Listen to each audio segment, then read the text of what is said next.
Happy Sunday. Kitchen shenanigans in the kitchen again.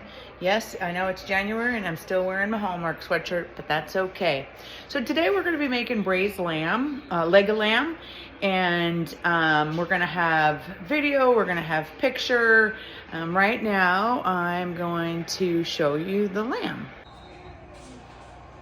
Nice big leg of lamb, got it at Sam's Club, all organic.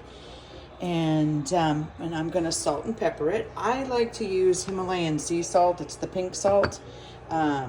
It just, for me, it's better flavoring. And then I'm using coarse black pepper.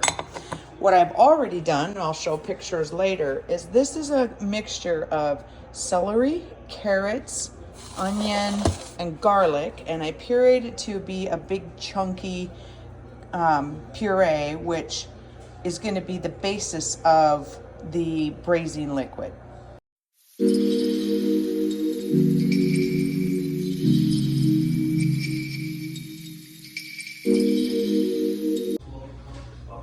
I got olive oil in the big Dutch oven, my favorite pan, and I've preheated the oven to 400 degrees because this is going to take 2.5 to 3 hours of cooking time.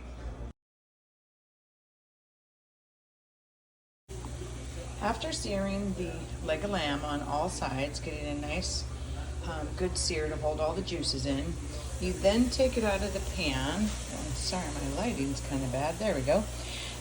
You take it out of the pan and you're going to saute that puree. You actually want this as a slow process. It's about 20 minutes.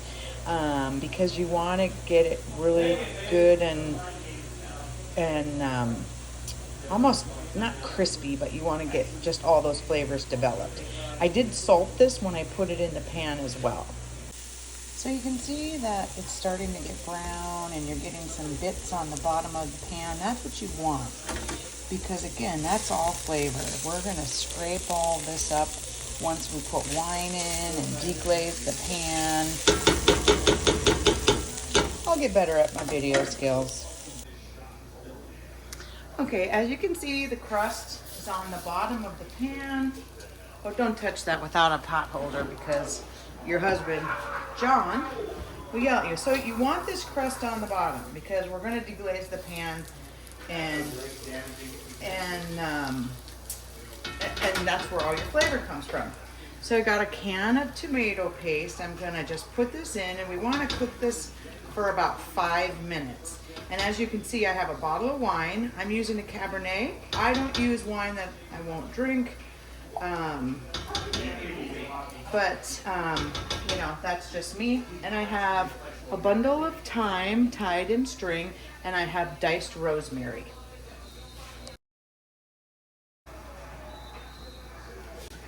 Pour the bottle of wine in. If you don't want to use a whole bottle, you don't have to. I just like the rich, robust flavor that it adds with the tomatoes. And I'm going to turn that up so I can get that all deglazed. And then once this comes to a simmer, I'm going to let it simmer for a while, then I'm going to add in my fresh herbs. About 5 minutes before I add my fresh herbs. I don't know if you can see the texture, but it's very, it's almost, I don't want to say chunky, but it's got texture to it, right? And because we put a bottle of wine in, we're going to let this simmer and reduce. So it's going to take another 20 minutes or so to reduce before we're going to add stock. I made vegetable stock on the 11th, and what I do, I'll show you this in another episode, but this is all scraps. I waste nothing from any of the vegetables. They go in a bag in the freezer. Then when I'm gonna make my stock, I cook them all together in water for a couple hours and then I freeze them. This is in a 3-cup Ziploc.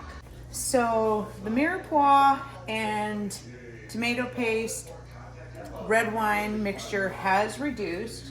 I'm taking my homemade vegetable stock and I'm putting that in. I'm gonna go ahead and give this a nice little stir because I have to put my 5-pound leg of lamb back in. Then what I'm going to do is I'm going to cover it and put it in the oven and let it roast for at least 3 hours. I'm going to just put some sauce on top here like so.